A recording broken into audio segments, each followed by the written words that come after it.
Brucey, I'll borrow your place. Last pose, Parivrtta Paschimottanasana.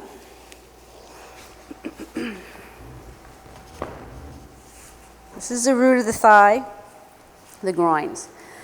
In coming to Parivrtta Paschimottanasana, you'll find the legs move asymmetrically, just as you found the knees moved forward in the twisting of Parivrtta Paschimottanasana. So as I come forward now, I utilize my fingertips on the floor and I utilize the ability to roll. I'm not going to cross my arms and come in the pose. I'll exit this way, but I'll utilize knowing I have to come into a small, low profile, deeply revolving position, compact, it's challenging. I start here where I'm opened up. So I get used to this sort of scalpel of my hand that comes across the abdomen and tucks in the abdomen and helps me to go low down. I can even roll this leg off. I can roll down and come from the side and circle around. So you may find, I'll exaggerate, the legs do this. This is extended, this is shortened, which would be asymmetrical in my sacral region here. So I'm striving to minimize how much I shift. I keep this groin extending to the foot. There will be some asymmetry. Yes, there will be, but don't let it come so much out of line. So I lean over, I come from the side, but I know what I want to present. This outer armpit to this outer knee, exactly as this a presentation of Parivrtta Paschimottanasana. So I come down, I roll slightly. This hand's my helper hand to help me go down low and then to re-lift myself up. This hand is important. Once I've made the catch of the foot and swing the opposite arm over, I adjust the legs. If they're shifted, I have to pump forward with the backward moving leg. I pump forward with my right leg. And now I try to peek my arm underneath the bent elbows. Here's how I exit, keeping my arms. This is the classic entry, the classic exit. Now classic entry that you've prepared. I'll have you on an exhalation, widen your elbows, lean over, catch the elbow, slide it around the shin to come into the classic pose classically. At the end, okay? Not at the very beginning. All right. So sit down, Dandasana.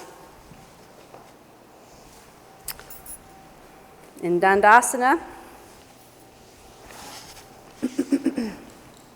take your right hand over to the right. This is now the revolving position. This is a hand I'm calling a scalpel that you invert. Use the back of the hand, and the thumb is going to catch all of this part of the abdomen and the energetics of this left side to come over to the right. But lean over, let the left hip lift slightly, and approach the back of the shoulder as you open up the elbow, open up the palm, but the back armpit chest, so you have to go down low. So remember what you did on the chair in Parivrtta Paschimottanasana, how the hand worked.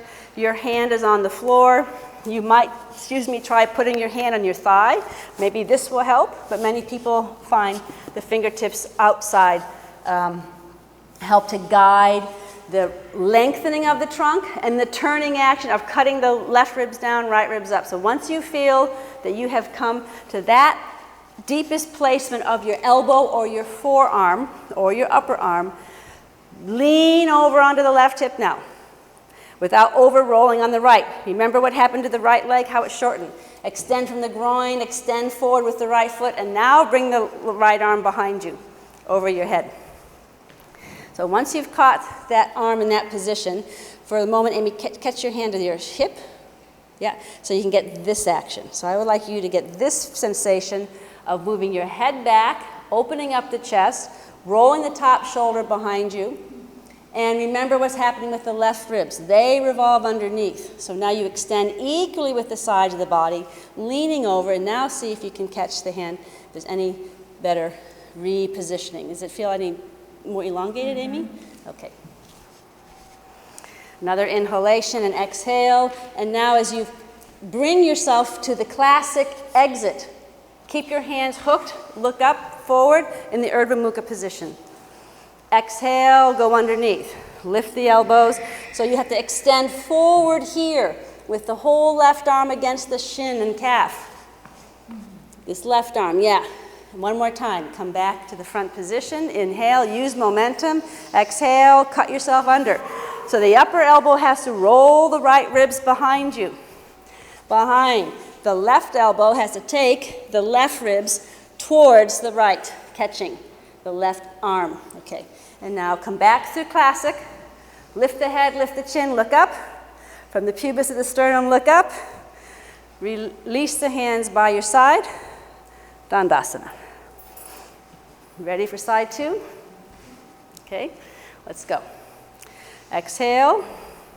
You're now turning over to the left. So that means your left hand is going to help you land on the hand. The right hand is training the Parivrtta turning of this whole right abdomen to the left. Let the right hip lift up, and you're coming at me at a slight diagonal. So start again, come back up.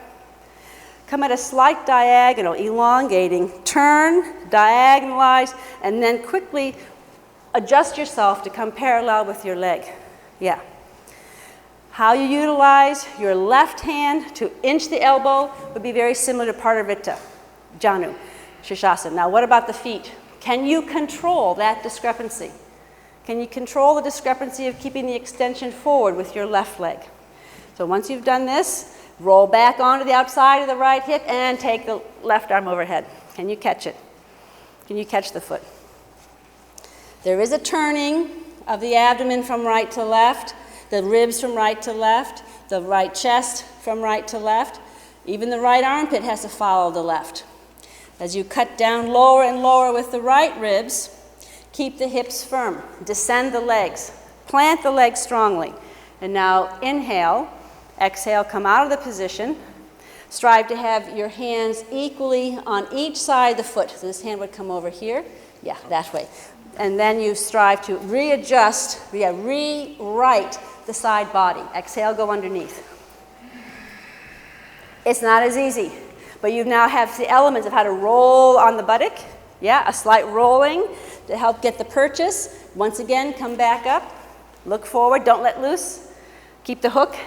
Exhale, what last time? Go under. Peg, you stay there. That's it. So now reach the crown of the head towards the feet. Come out of the position now, stamping the legs fully, keeping the firm rotation of the wrists. It's a very unusual position to have your wrists in this rotated way. Lift the sternum and lift the head, and come up.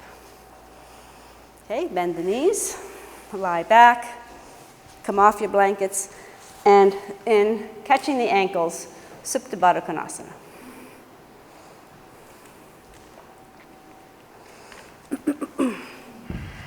So if you can't catch the ankles, you can catch with a strap around the feet. So make the hips level, the buttocks level. And pause here a moment. You can then let loose your hands on the legs. Let loose the spreading of the front of the body, the abdomen from the center to the side. It had to do much revolving, much turning, asymmetric movements, crossing of the arms, crossing one part of the body over another. Your orientation can get a little confusing sometimes of what arm goes where and how you hook. But as you increase in your ability to grasp these deeper poses, the mental ability, the emotional stability, as one increases that, their practice, the body will follow. It may be stiff, it may not be the picture-perfect iconic pose that you see the master doing, the master pose in Lerner yoga, but you yourself feel that interconnection, that connectivity, to really embody the three main sutras that Patanjali wrote about asana. Sthira Sukhamasana, about firm in body and stable in body, and firm in intelligence, benevolence in spirit. So you have that segment. And the next segment, the next sutra, that is, moving from effortful to effortless state of being. And you can reach the infinite being within. And the third sutra that Patanjali wrote concerning asana, as well as deeper levels of practice, is to remove all dualities. So from then on, dualities cease to exist. Sutra 248. So things bother us. Things can be in our way. We have all kinds of impediments and obstacles. And so Gita has told us, BKS Iyengar and Prashant have told us, that we have to not let these things bother us so much. How can we deepen our practice, deepen our mental commitment, and go to our best ability with what we have at that time and at that place? So you've completed some deep revolving actions, what brings you from your periphery to the very core of your being. And now as you are resting here, you also are continuing this element of moving from the periphery to the core of your being. You'll come back out as you roll to the side slowly and gradually, but there's that merging within yourself. Slowly bring the knees together and roll to your right side.